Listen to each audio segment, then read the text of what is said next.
Hello guys, हमारे YouTube channel पर आपका स्वागत है। अगर आपने अभी तक चैनल को सब्सक्राइब नहीं किया है तो प्लीज़ चैनल को सब्सक्राइब करें, लाइक करें, कमेंट करें और अपने दोस्तों के साथ शेयर करें। अनिका वापस श्वेता के पास जाकर कहती है, अगर कोई इमरजेंसी ना हो तो क्या हम बाद में बात कर सकते हैं? प्लीज, इस वक्त मुझे एक और काम है जिसे अभी तुरंत करना बहुत जरूरी है। श्वेता दूर से ही अनिका से बात करने के दौरान प्रीति के एक्सप्रेशन लगातार ध्यान से नोट कर रही थी। वह समझ जाती है कि जरूर कोई बड़ी बात है, इसीलिए वह कहती है, नहीं कोई इमरजेंसी नहीं है, बस मेरे लिए आपसे यह बात बताना बहुत जरूरी है। फिर मुस्कुराकर अनिका के दोनों हाथ पकड़ते हुए कहती है, अभी पूरा दिन मैं यहीं पर ही हूँ, बस मेरे यहाँ से जाने से पहले एक बार मुझसे बात कर लीजिएगा। मैं अपनी जिंदगी का कोई भी बड़ा फैसला आपसे बात किए बगैर नहीं ले सकती। ना जाने क्यों मुझे अपने आसपास अनजाने खतरे की आशंका हो रही है। श्वेता की आवाज में प्रार्थना के साथ साथ यह साफ सुनाई दे रहा था कि उसके लिए अनिका को यह बात बताना कितना जरूरी है। अनिका श्वेता के कंधे पर हाथ रखती है और मुस्कुराकर हाथ में हाँ में गर्दन हिलाती है, जिसका मतलब था कि तुम चिंता मत करो, तुम्हारे जाने से पहले हम बात कर लेंगे। इसके बाद अनिका प्रीति के साथ तीव्र गति से सीक्रेट अंडरग्राउंड की तरफ चली जाती है। श्वेता अपनी जगह पर खड़े होकर उन्हें जाते हुए देखती रहती है। तभी इस मौके पर ओमकार भी वहां पहुंच जाता है और श्वेता को इस तरह अपनी जगह पर खड़े देखकर उससे पूछता है, क्या तुमने अनिका दी को देखा है? मुझे उनसे बहुत जरूरी काम है। ओमकार की बात सुनकर श्वेता के चेहरे पर मुस्कुराहट आ जाती है और वह कहती है, ऐसा कौन है जिसे आज अनिका दी से जरूरी काम नहीं है? तुम्हारी प्रीति को भी कोई बहुत जरूरी काम था, वहीं अनिका दी को अपने साथ लेकर गई है। ओमकार का श्वेता के बात करने के तरीके से यह समझ आ जाता है कि वह प्रीति और उसके बीच के रिश्ते को समझ गई है और ओमकार की खिंचाई कर रही है। ओमकार का एक कान शर्म से लाल हो जाता है, लेकिन वह ऐसे दिखाता है जैसे कि श्वेता की बात का कोई मतलब ना समझा हो। वह जैसे ही कुछ बोलने की कोशिश करता है, उसे लगता है कि उसकी आवाज अटक रही है। फिर वह यह कहकर चुपचाप वहां से उल्टे कदम सनी के पास जाने के लिए लौट जाता है कि वह दोनों वापस आए तो अनिका दी से कहना कि मुझे उनसे बहुत जरूरी काम है। श्वेता सिर्फ ठीक है के भाव से मुस्कुराकर अपनी गर्दन हिला देती है। मारवा हाउस की मेन एंट्रेंस पर सिक्योरिटी गार्ड को पहले से ही उन सभी व्यक्तियों के नाम दे दिए गए थे जो आज मेहमान बनकर आने वाले थे। अर्जुन सिंह और निपुण मीना दोनों इस वक्त मारवा हाउस की एंट्री पर थे। अर्जुन सिंह ने पहले ही भूमिका को मैसेज करके यह सूचना दे दी थी कि वह मारवा हाउस के दरवाजे तक पहुंच चुके हैं। भूमिका ने आज अपना पुलिस डिपार्टमेंट का नेवी ब्लू कलर का ट्रैक सूट पहना हुआ था, जिस पर पीछे बड़े बड़े अक्षरों में स्पेशल फोर्स पुलिस डिपार्टमेंट लिखा हुआ था। इस समय वह अपने कमरे में शीशे के आगे राउंड स्टूल पर बैठी हुई थी। उसने अपने उसी पैर को लो को रखने से खींचकर घुटने तक किया हुआ था, जिसे हाल ही में प्लास्टर काटा गया था।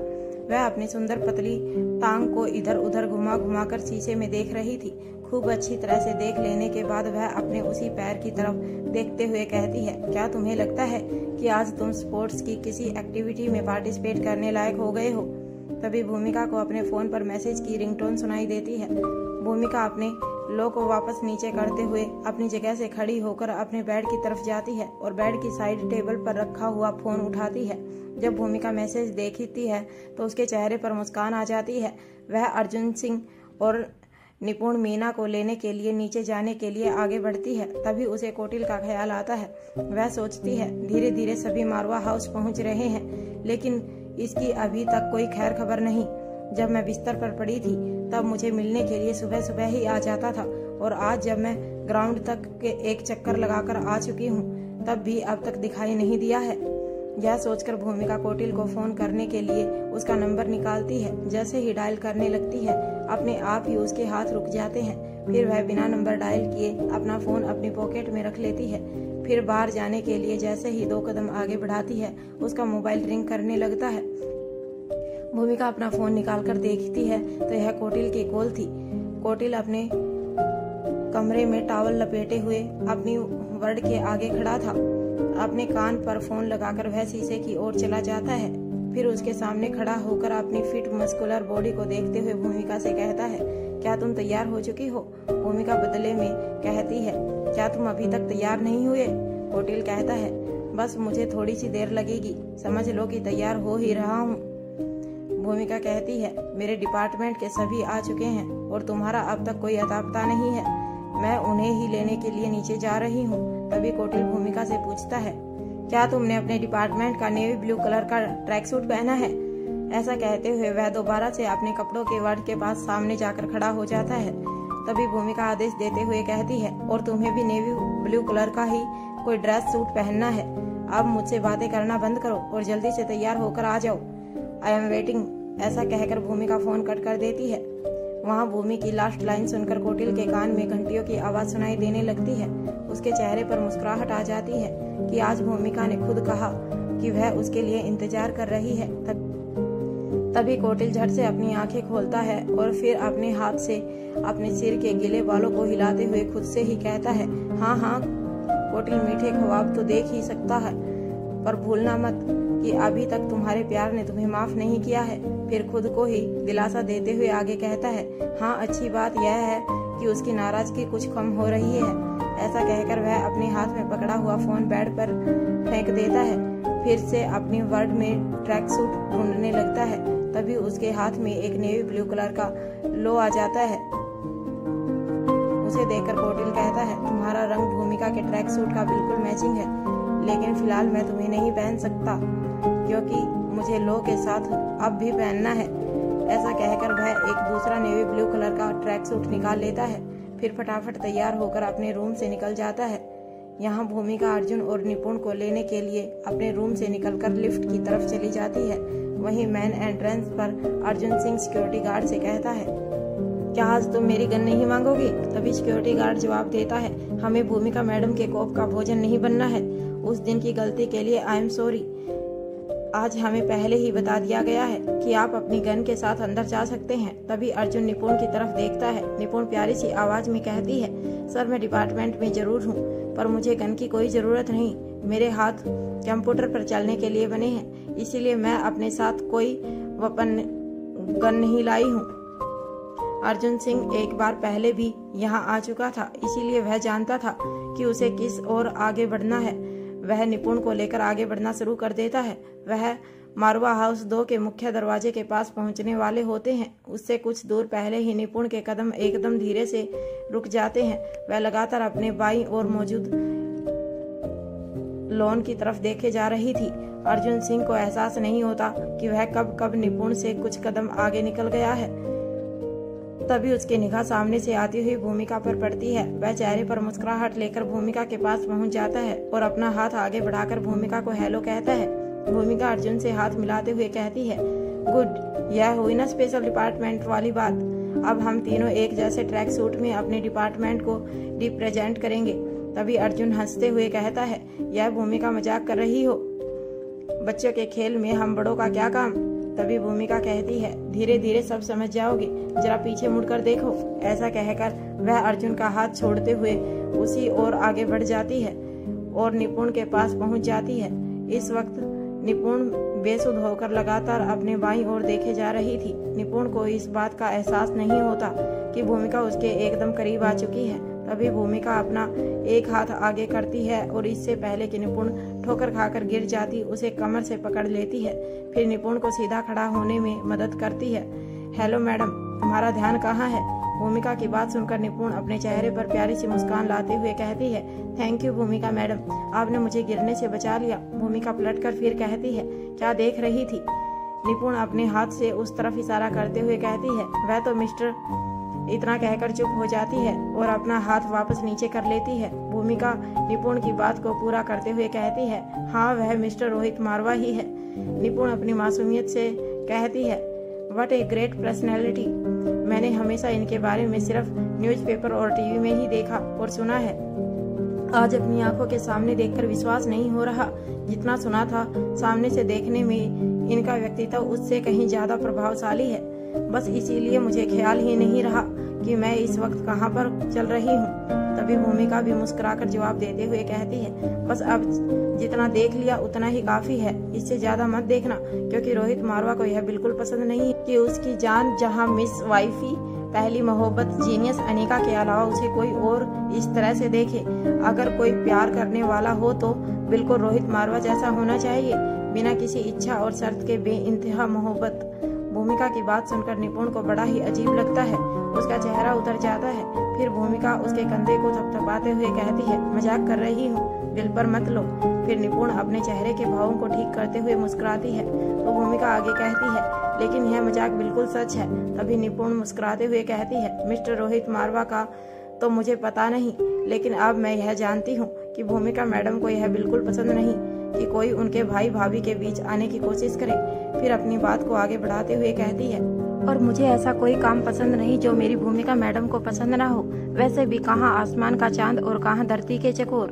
तभी भूमिका कहती है, चलो मैं तुम्हें बाकी लोगों से मिलवाती हूँ। निपुण हाँ में अपनी गर्दन हिलाते हुए कहती है, ठीक है चलिए। जैसे ही भूमिका मुड़कर आगे आगे चलने लगती है, निपुण एक बार फिर से रोहित की तरफ देखती है और मन ही मन कहती है, ए ख्वाहिश ए ख्वाब ख्वाहिश है। खास वहाँ सीक्रेट अंडरग्राउंड में प्रीति और अनिका अपने पेशेंट के पास खड़े थे। अनिका अपने दोनों हाथों को मोड़कर स्वामी विवेकानंद के पोज में खड़े होकर ध्यान से देख रही थी। दरअसल इस वक्त वह पेशेंट के शरीर से जुड़ी हुई हर मशीन को बारीकी के अवलोकन कर रही थी। कुछ देर तक इसी तरह खड़े रहने के बाद वह बेड पर लेटे हुए मरीज के पास जाती है। फिर उसकी कलाई को अपने हाथ में पकड़कर अपनी आंखें बंद करते हुए नब्ज की रफ्तार की गणना करती है। फिर कुछ पलों के बाद पीछे हटकर खड़ी हो जाती है। प्रीति भी वहीं पर एक तरफ अपने एक हाथ को दूसरे हाथ पर रखकर सीधी खड़ी होती है और चुपचाप अनिका की कार्यशैली को देखती रहती है। वास्तव में वह अनिका के अगले निर्देश की प्रतीक्षा कर रही होती है। कुछ देर चुप रहने के बाद अनिका बोलती है, इससे पहले कि इसे होश आ जाए तुम्हें इसे सीक्रेट अंडरग्राउंड से बाहर शिफ्ट करना होगा। प्रीति हैरानी के साथ अपने दोनों हाथों को हल्का सा ऊपर उठाते हुए अनिका से पूछती है, सीक्रेट अंडरग्राउंड से बाहर पर कहाँ और कब? फिर अपनी बेबसी जताते हुए आगे कहती है, दी मैं इस वक्त यह कैसे करूंगी? पूरा घर मेहमानों से भरा हुआ है। इससे पहले कि प्रीति आगे और सवाल दाग देती, अनिका उसके कंधे पर हाथ रखकर कहती है, घबराने की जरूरत नहीं है। अब यह पूरी तरह खतरे से बाहर है। सभी इक्विपमेंट्स इसके शरीर से अलग कर दो। फिर उस कैबिन से बाहर जाकर अनिका वहां खड़े हुए सिक्योरिटी गार्ड को ऑर्डर देते हुए कहती है, इस पेशेंट को टॉप फ्लोर के गेस्ट रूम में शिफ्ट करना है, लेकिन याद रहे ऐसा करते हुए तुम्हें कोई भी ना देखे। जब तक मैं ना कहूँ उसके रूम में प्रीति के अलावा और कोई जाना ना पाए। जैसे ही पेशेंट को होश आ जाएगा तुम सबसे पहले प्रीति को सूचना दोगे। सिक्योरिटी गार्ड, यस मैडम, हो जाएगा। तभी प्रीति भी कैबिन से बाहर निकल आती है और अनिका से कहती है, इसके होश आने के बाद मैं इसे कैसे संभालूं? मुझे तो यह भी नहीं पता कि यह है कौन। तभी अनिका प्रीति की तरफ देखते हुए कहती है, अब जान जाओगी कि यह कौन है। इसे यहाँ से शिफ्ट करवाओ, अब इसकी पटिया खोलने का वक्त हो गया है। ऐसा कहकर अनिका बिना प्रीति की कोई बात सुने वहां से बाहर निकल जाती है। गेस्ट रूम हो जो ऐसा था बड़ा कमरा था जिसमें एक ही कमरे से जुड़े हुए कई कमरे थे जिनकी लग्जरी देखते ही बनती थी। कमरे के बीचों बीच हाफ मून शेफ का 6 बाई 6 फुट का बेड डाला हुआ था। कमरे में लगी हुई फैंसी लाइट्स और आधुनिक रीति से की गई सजावट देखने वाले की आंखों को चकमाचक कर देती थी। कमरे में छोटी से लेकर बड़ी हर आराम और मनोरंजन की सभी सुविधाएं मौजूद थी। कमरे में बिछा हुआ कालीन बेहद मुलायम और मुख्य कमरे से लगी हुई बालकनी से आती हुई हवा बेहद सुखद महसूस होती थी। बालकनी की ओर खुलने वाली कमरे की खिड़कियां और उनमें लगे हुए पर्दे हवा के चलने से उड़ते हुए किसी रोमांटिक दृश्य का चित्र उजागर करते थे। कुल मिलाकर यह एक ऐसी जगह थी जो अशांत और परेशान मन को भी सुख से भर देती थी। लेकिन इसकी खास बात यह थी कि इससे बाहर निकलने का केवल एक ही रास्ता था और वह था इसका मेन डोर। काफी सोचने समझने के बाद सिक्योरिटी गार्ड ने सीक्रेट पेशेंट को रखने के लिए इस गेस्ट रूम का चुनाव किया था। वह अपने 2 साथियों की मदद से सीक्रेट पेशेंट को लेकर प्रीति के साथ लिफ्ट से होते हुए सीधा टॉप फ्लोर पर पहुंच जाता है। पेशेंट को बेड पर लेटा के बाद वह सभी प्रीति को वहां छोड़कर कमरे से बाहर चले जाते हैं। उनमें से 2 सिक्योरिटी गार्ड कमरे के बाहर ही पहरा देने के लिए रुक जाते हैं। पेशेंट को ठीक से चेक करके पूरी तसल्ली कर लेने के बाद प्रीति अनिका को मैसेज कर देती है, दी काम हो गया है, आप जल्दी आ जाइए। इस वक्त अनिका के तीनों बच्चे एक साथ बैठकर आपस में कुछ जरूरी सलाह मशवरा कर रहे थे। वह तीनों एक गोल टेबल के चारों तरफ लगी हुई कुर्सियों पर बैठे हुए थे। जैसे ही अनिका का ध्यान उन तीनों पर जाता है तभी वह देखती है कि आयशा मारवा भी उन्हीं के साथ बैठकर बातें कर रही थी। अनिका भी उन्हीं के पास जाकर एक चेयर पर बैठ जाती है। अनिका को अपने पास बैठते हुए देखकर आर्यन अपने हाथ को टेबल पर रखते हुए अनिका की तरफ हल्का सा झुक जाता है और कहता है, मोम, हम सभी अपनी अपनी फेवरेट गेम में पार्टिसिपेट करने वाले हैं। इसका रिजल्ट चाहे जो भी हो हम पूरी कोशिश करेंगे कि जीत सकें। तभी रिया अपने दोनों हाथ टेबल पर सामने की तरफ रखती है और कहती है, तुम दोनों का तो मुझे पता नहीं, लेकिन मेरी गेम में मुझे कोई नहीं हरा सकता। फिर अपने दोनों हाथ हवा में उछालकर ऊपर की ओर सीधे कर लेती है और कहती है, आई एम ए चैंपियन। रिया की बात सुनकर अनिका कहती है, देखो रिया, इस बात को बिल्कुल मत भूलना कि आज की गेम्स तुम्हारे ही चैलेंज की वजह से आयोजित की गई है। इतना कहकर तीनों बच्चों की तरफ देखते हुए आगे बोलती है, आज की चैंपियन वही होगा जो सबसे ज्यादा गेम्स में पार्टिसिपेट करेगा और ज्यादा से ज्यादा जीत हासिल करेगा। अपने अपने खेल में तो सब माहिर होते हैं, लेकिन जो दूसरों के खेल में उन्हें ही मात दे उसे असली विजेता कहते हैं। फिर आयशा मारवा की ओर देखकर पूछती है, क्यों माँ, मैंने सही कहा ना? इस बारे में आप क्या कहती हैं? तभी अलेक्जेंडर कहता है, मोम, आज की गेम्स बहुत इंटरेस्टिंग होने वाली है। कौन जीतेगा यह बाद में पता चलेगा, लेकिन एक बात मैं अभी बता देता हूँ। आप देखना, कोई चाहे या ना चाहे, आज सभी को ज्यादा से ज्यादा गेम्स खेलने का मौका मिलने वाला है। तभी अनिका को अपने फोन पर मैसेज की रिंग सुनाई देती है। जब वह अपनी जेब से अपना फोन निकालकर देखती है तो यह प्रीति का भेजा हुआ मैसेज था। मैसेज पढ़ने के बाद अनिका अपनी जगह से खड़ी हो जाती है और बच्चों से कहती है, तुम लोग अपनी तैयारियां जारी रखो, मैं बस अभी आती हूँ। ऐसा कहकर वह लिफ्ट की तरफ जाने लगती है। तभी करण गुलेरिया, जिन्होंने ट्रैक सूट और व्हाइट कलर के स्पोर्ट्स शूज पहने हुए थे, उनके पीछे पीछे नौकर अपने हाथों में छोटे बड़े सभी तरह के गिफ्ट के बॉक्स लेकर अंदर चले आ रहे थे। अनिका उन सभी को देखकर एक पल के लिए अपनी जगह पर रुक जाती है और फिर बड़ी सी मुस्कान के साथ उनके पास पहुंच जाती है। सबसे पहले वह पिंकी और यश के सिर पर हाथ रखती है और फिर उन्हें गले लगाकर प्यार करती है। इसके बाद श्रेया अनिका के गले लगने के लिए अपने हाथ आगे करती है। तभी उसे महसूस होता है कि उसके पेट की वजह से उसके लिए अनिका से सामने की तरफ से गले लगना मुश्किल हो गया है। ऐसा होने पर वह अनिका की तरफ अपनी झूठी उदास शक्ल बना देती है। यह देखकर अनिका मुस्कुराने लगती है और फिर श्रेया को साइड हग करती है। दोनों सहेलियों के बीच इस घटना को देखकर सभी हंसने लगते हैं। इसके बाद नंदिनी अनिका के गले लग जाती है। अनिका पूछती है, सिद्धार्थ भैया, मयूर और पापा कहाँ हैं? अनिका मुस्कुराते हुए अपना एक हाथ आगे करके जवाब देती है, घबराओ मत, वह पीछे पीछे मिस्टर मारवा के साथ बातें करते हुए आ रहे हैं। तभी आयशा मारवा भी उनके स्वागत के लिए बच्चों के पास जाकर खड़ी हो जाती है। आयशा मारवा को उठकर जाते हुए देखकर बच्चों का ध्यान भी दरवाजे की ओर जाता है। उन सभी को देखकर वह भी खुशी से उछलकर शोर मचाते हुए आयशा मारवा के पीछे पीछे चल पड़ते हैं। आयशा सबसे पहले श्रेया के हालचाल पूछती है, उसके बाद बच्चों को प्यार करती है, फिर नंदिनी और राजलक्ष्मी से बातें करने लगती है। तभी अनिका आयशा मारवा को और देखती है और आंखों से इशारा करती है, माँ, मुझे कुछ जरूरी काम है, आप संभाल लीजिए। आयशा भी पलके झपकाकर अनिका से इशारों में कह देती है, ठीक है, तुम जाओ, यहाँ की चिंता मत करो, मैं देख लूंगी। तभी अनिका सभी की तरफ देखते हुए कहती है, आप लोग बैठिए, मैं बस अभी आती हूँ। तभी श्रेया अनिका का हाथ पकड़कर और कहती है, मेरी जान, हम सभी गुलेरिया हाउस से मारवा हाउस तुम्हारे लिए आए हैं और तुम हमें यहाँ छोड़कर कहाँ जा रही हो? अनिका श्रेया के हाथ पर अपना हाथ रखते हुए कहती है, डरो मत, मैं मारवा हाउस से बाहर नहीं जा रही हूँ, यहीं पर ही हूँ।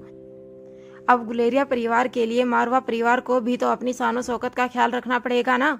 तभी नंदिनी मुस्कुराकर अनिका को छेड़ते हुए कहती है, अरे वाह, क्या खूब रंग चढ़ा है ससुराल का, हमारी लड़की अब पूरी तरह से मारवा हो चुकी है। यह सब सुनकर राजलक्ष्मी के मन में शक पैदा हो जाता है, क्योंकि वह अच्छी तरह से जानती थी कि अनिका की किसी भी सीधी बात का सीधा मतलब नहीं हो सकता। इसीलिए वह अपने चेहरे पर बड़ा सा सवाल लाते हुए अनिका से पूछ बैठती है, मतलब मैडम, मेरा मतलब है कि मुझे आपकी बात बिल्कुल समझ नहीं आई कि आप क्या कहना चाहती हैं। फिर रिक्वेस्ट करते हुए कहती है, जरा ठीक से बताइए प्लीज। अनिका मुस्कुराकर जवाब देती है, मेरा मतलब है रिटर्न गिफ्ट। गुलेरिया परिवार के लिए एक छोटा सा सरप्राइज है, बस उसी की कुछ तैयारियां बाकी हैं, वही देखने जा रही हूँ। इस बार श्रेया अनिका के हाथों को छोड़कर उसकी तरफ उंगली करते हुए कहती है, सिर्फ सरप्राइज ही है, शौक तो नहीं है ना? श्रेया के सवाल पर सभी अनिका को घूर घूर कर देखने लगते हैं। अनिका सभी की ओर देखती है और एक पल के लिए खामोश हो जाती है, फिर मुस्कुराकर कहती है, अगर सरप्राइज में शौक ना हो तो फिर वह सरप्राइज कैसा? इतना कहकर बिना किसी को कुछ कहने का अवसर दिए झट से वहाँ से चली जाती है। सभी उसकी बात सुनकर केवल उसे जाते हुए देखते रहते हैं।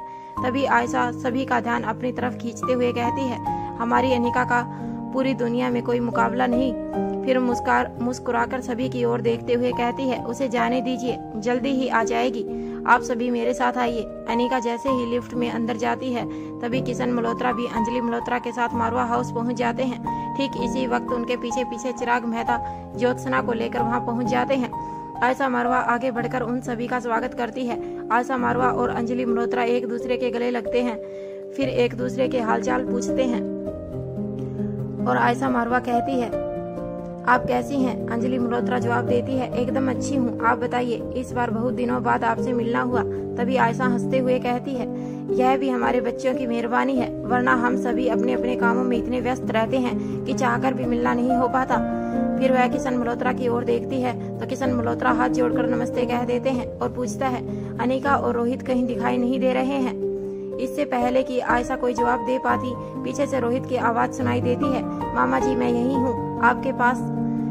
फिर दोनों हाथ जोड़कर नमस्ते की क्रिया करने के बाद हाथ मिलाने के लिए अपना दायां हाथ आगे कर देता है। किशन मल्होत्रा अपने दोनों हाथों से रोहित का हाथ पकड़ लेता है और कहते हैं, तुम्हें देखकर मन खुश हो जाता है, बचपन से लेकर अब तक तुम बिल्कुल नहीं बदले। इतना नाम दौलत शोहरत होने के बाद भी बड़ों का आदर करना तुम्हें कोई तुमसे सीखे।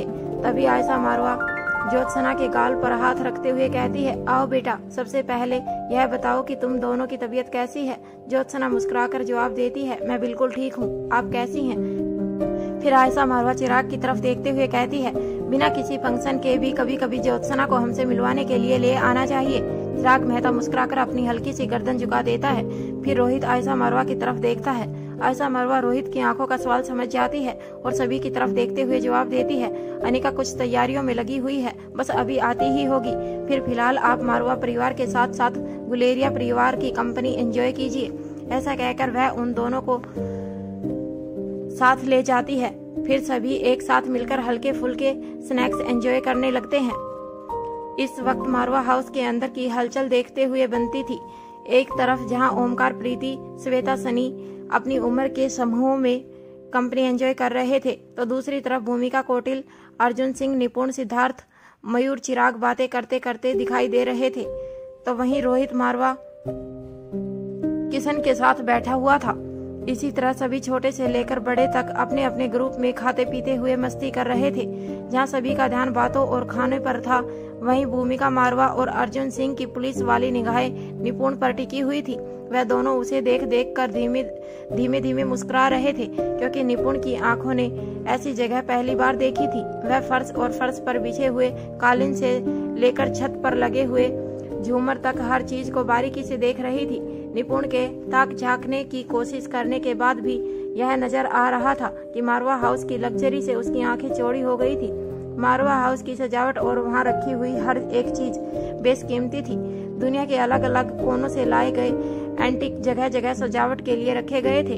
इसके अलावा निपुण बार बार कोशिश करती है कि उसकी आंखें रोहित मारवा को ना देखें, लेकिन फिर भी वह कभी उसकी तरफ चेहरा करके, तो कभी अपनी चोर निगाहों से, तो कभी आंखों की कनखियों से रोहित मारवा को देखे जा रही थी। तभी अर्जुन सिंह जानबूझकर भूमिका से कहता है, तुम्हारी भाभी मिसेज रोहित मारवा कहीं दिखाई नहीं दे रही है, क्या स्पोर्ट्स सेलिब्रेशन के लिए भी सजने संवरने की जरूरत है? भूमिका जवाब देती है, अर्जुन तुम ऐसा इसलिए कह रहे हो क्योंकि आज तक तुमने अनिका को देखा नहीं है। वह इतनी खूबसूरत है कि उसे किसी मेकअप की जरूरत नहीं है। उनके चेहरे पर मेकअप लगने से रौनक नहीं आती, बल्कि उनके चेहरे पर पहुंचकर मेकअप की चीजों की रौनक बढ़ जाती है। फिर एक पल रुककर आगे कहती है, वह जरूर किसी न किसी जरूरी उधेड़ बुन में लगी होगी, वरना कहीं पर दिखाई देती। यह समझ लो कि जब तक यहाँ पर नहीं है तभी तक रोहित मारवा का ध्यान बाकी सब पर है। उनके आते ही रोहित का ध्यान सिर्फ मेरी भाभी पर होगा। फिर अपने एक हाथ को आगे करके चेहरा बनाते हुए कहती है, पर तुम अपना दिल छोटा मत करो, तुम बहुत जल्दी उनसे मिल पाओगे। अर्जुन कौटिल की तरफ देखते हुए कहता है, भाई मानना पड़ेगा, मिस्टर रोहित मारवा जैसी हस्ती और जिंदगी में सिर्फ एक ही स्त्री। ऐसी हस्तियों के हर कदम पर खूबसूरती बिखरी पड़ी रहती है, पर सुना है कि रोहित मारवा अपने पास भी किसी को नहीं आने देते। फिर भूमिका की ओर देखते हुए कहता है, भूमिका अब तुम ही बताओ, यह तुम्हारे भाई की खूबी है या तुम्हारी भाभी की? इस वक्त निपुण चारों तरफ देख रही थी, लेकिन उसके कान पूरी तरह से कौटिल और भूमिका की बातों पर थे। धीरे धीरे उसके चेहरे का रंग फीका पड़ जाता है। तभी भूमिका निपुण से कहती है, तुम बताओ अर्जुन सिंह के सवाल का जवाब क्या हो सकता है? निपुण हल्की सी झूठी मुस्कान के साथ जवाब देती है, मैं कैसे बता सकती हूँ, मैं किसी को भी नहीं जानती। भूमिका कहती है, चलो ठीक है, तो मैं ही बता देती हूँ। यह खूबी मेरी भाभी में है, जिसके लिए मेरे भाई ने न जाने कितनी राजकुमारियों को ठुकराया है। फिर किसी छोटी मोटी हस्ती की क्या बात है। फिर हंसकर आंख मारते हुए आगे कहती है, मेरी भाभी को उसने पटाया है। फिर सीधे खड़े होते हुए अपने चेहरे पर और आवाज में गर्व लाते हुए कहती है, यह वह हसीन जोड़ा है जिसे ईश्वर ने खुद जोड़कर भेजा है। निपुण यह समझ नहीं पा रही थी कि अनिका की तारीफें सुनकर उसे अजीब सी ईर्ष्या क्यों हो रही है। जब अर्जुन और भूमिका को अनिका और रोहित की प्रशंसा करते हुए पर्याप्त देर हो जाती है, तब निपुण कहती है, एक्सक्यूज मी, मैं जरा रेस्ट रूम होकर आती हूँ। तभी भूमिका कहती है, सो फिर अपना हाथ उठाकर वॉशरूम जाने के रास्ते की तरफ इशारा करते हुए कहती है, उस तरफ। निपुण थैंक यू कहकर वहां से चली जाती है। निपुण के वहां से चले जाने के बाद अर्जुन सिंह और भूमिका एक दूसरे की तरफ देखकर आंखों ही आंखों में कुछ इशारा करते हैं और फिर जोर जोर से हंस पड़ते हैं। उसके बाद अर्जुन सिंह कहता है, both of you pardon me please, ऐसा कहकर कौटिल्य और भूमिका के साथ में छोड़कर वहां से चला जाता है। कौटिल्य भूमिका से कहता है, मैंने देखा तुम्हारी और अर्जुन सिंह की आंखें हर पल निपुण पर टिकी हुई थी। क्या तुम दोनों को उस पर किसी तरह का कोई शक है? फिर अपने एक हाथ से अपनी ठोड़ी को पकड़ते हुए पूछता है, क्या तुमने उसे किसी खास वजह से यहाँ बुलाया है? क्या कोई ऐसी बात है जो तुम्हारे दिमाग में चल रही है? कौटिल्य के सवाल पर भूमिका कौटिल्य की ओर देखती रहती है पर कुछ नहीं बोलती। उसका चेहरा देखकर साफ पता चल रहा था कि वह लगातार अपने दिमाग में कुछ खिचड़ी पका रही है। भूमिका की इस हरकत पर कौटिल्य भूमिका को उसके कंधे से हिलाते हुए उसकी सोच से बाहर निकालता है। फिर अपनी बात को आगे बढ़ाते हुए कहता है, क्या कुछ ऐसा है जो हमें जानना चाहिए? क्या तुम कुछ बताओगी कि क्या चल रहा है? भूमिका कुछ सोचते हुए अपनी कोहनी को कौटिल्य के कंधे पर रखते हुए कहती है, मैंने वह आंखें कहीं देखी हैं और वह आवाज भी सुनी है, लेकिन कहाँ मुझे याद नहीं। कुछ तो गड़बड़ है, लेकिन कहाँ यह पता नहीं। बस इसी गुत्थी को सुलझाने की कोशिश कर रही हूँ और उसे ज्यादा से ज्यादा वक्त अपनी आंखों के सामने रखने की कोशिश भी, ताकि उसके इरादे समझने में आसानी हो सके। वहाँ अब तक अनिका प्रीति के पास पहुँच जाती है। कमरे में अंदर आने के बाद जैसे ही प्रीति अनिका को देखती है, वह कुछ बोलने की कोशिश करती है, लेकिन अनिका अपने हाथ की उंगली को अपने होठों पर रखकर उसे चुप रहने का इशारा करती है। अनिका का इशारा समझकर उसके शब्द उसके मुंह में ही रह जाते हैं। उसके बाद अनिका प्रीति का हाथ पकड़कर उसे बालकनी की तरफ ले जाती है और फिर कहती है, तुम्हारा बोला हुआ एक भी शब्द उसके होश में आने के बाद उसके दिमाग में धुंधली यादों की तरह बचा हुआ रह जाता है। इसीलिए तुम्हें बहुत ही सावधानी से काम लेना होगा। तुम यह किसी को नहीं बता सकती कि अनिका अभी भी ऐसे किसी क्रिटिकल केस को सॉल्व करने की क्षमता रखती है। इतना कहने के बाद अनिका वापस रूम के अंदर चली जाती है और डॉक्टर किप की मदद से पेशेंट के शरीर पर लगी हुई पट्टियों को एक एक करके खोलना शुरू करती है। प्रीति भी चुपचाप अनिका की मदद करने में जुट जाती है। इस समय प्रीति और अनिका दोनों ही पूरे ध्यान से शांत भाव के साथ अपने काम में लगी हुई थी, लेकिन जहां अनिका के चेहरे की तरफ उसका मन भी एकदम शांत था, वहीं प्रीति के अंदर अजीब सा कोलाहल मचा हुआ था। वह बहुत ही उत्तेजित थी कि अब वह जान पाएगी कि इन पट्टियों के पीछे किसका चेहरा है। वह कौन है जिसकी देखभाल अनिका दी ने खुफिया तरीके से की है, जिसकी जान बचाने के लिए उन्होंने किसी को कानो कान उसके होने की खबर नहीं होने दी। इतने महत्व को वह व्यक्ति कौन हो सकता है? अब वह जान पाएगी कि यह कोई करीबी है अथवा गैर। कुछ देर बाद जब यह काम पूरा हो जाता है, तब प्रीति बड़े ही ध्यान से मरीज के चेहरे की तरफ देखती है। उसे अपनी आंखों के सामने एकदम कमजोर चेहरा दिखाई देता है, जिस पर कोई निशान बने हुए थे। यह चेहरा बहुत जाना पहचाना था। कुछ देर लगातार देखते रहने के बाद प्रीति उस चेहरे को पहचान जाती है। कुछ समय के लिए प्रीति को खुद की आंखों पर विश्वास नहीं होता। वह अपनी आंखों को रगड़ती है और उसके बाद दोबारा उसे देखती है। अभी भी उसकी आंखों के सामने पहले वाला ही चेहरा दिखाई देता है। इससे ज्यादा हैरानी उसे आज से पहले कभी नहीं हुई थी। वह एक साथ बहुत कुछ कहना चाहती थी, लेकिन उसके मुंह से शब्द ही नहीं निकल रहे थे। यहाँ तक कि वह यह भी नहीं समझ पा रही थी कि उसे डर से पीछे हट जाना चाहिए या खुशी से जोर जोर से चिल्लाना चाहिए। वह लगातार अपने हाथ, अपनी गर्दन और अपने पैरों की अपनी ही जगह पर चला रही थी। कुछ सोचने के बाद इस बार प्रीति अपने दोनों हाथों से अनिका का हाथ पकड़ लेती है और फिर उसे बालकनी की तरफ ले जाती है। प्रीति के चेहरे को देखकर कोई भी बता सकता था कि उसके मन में एक सा हजारों सवाल घूम रहे थे। प्रीति यह भी नहीं समझ पा रही थी कि पहले क्या पूछे। इतने में अनिका बालकनी से ही पेशेंट की ओर देखते हुए प्रीति से कहती है, अभी मेरे पास तुम्हारे सवालों का जवाब देने का वक्त नहीं है, यह सब मैं तुम्हें बाद में बताऊंगी। फिर प्रीति को समझाते हुए कहती है, इसके होश में आने के बाद तुम्हारे सामने बहुत सारे सवाल उठ जाएंगे, उनका सामना कैसे करना है यह तुम अच्छी तरह से जानती हो, लेकिन उसके लिए तुम्हें सबसे पहले खुद को रिलैक्स करना होगा। अनिका की बात सुनकर प्रीति अपनी आंखें बंद करके लंबी राहत से की सांस लेती है, फिर उसे छोड़ती है और फिर से लंबी गहरी सांस लेती है। 1 मिनट तक लगातार ऐसा करते रहने के बाद प्रीति कुछ शांत हो जाती है। फिर कहती है, वह सब मैं संभाल लूंगी, पर अनिका दी, इसे कब तक होश आएगा? अनिका जवाब देती है, इसे आज रात से पहले ही होश आ जाएगा। अब तुम तैयार हो जाओ, क्योंकि अब नए खेल के शुरू होने का वक्त हो गया है। फिर अनिका एक पल रुककर बालकनी की ग्रिल को पकड़कर वहां से बाहर की तरफ खुले में देखते हुए कहती है, इसके अलावा भी तुम्हें एक बहुत जरूरी काम करना होगा।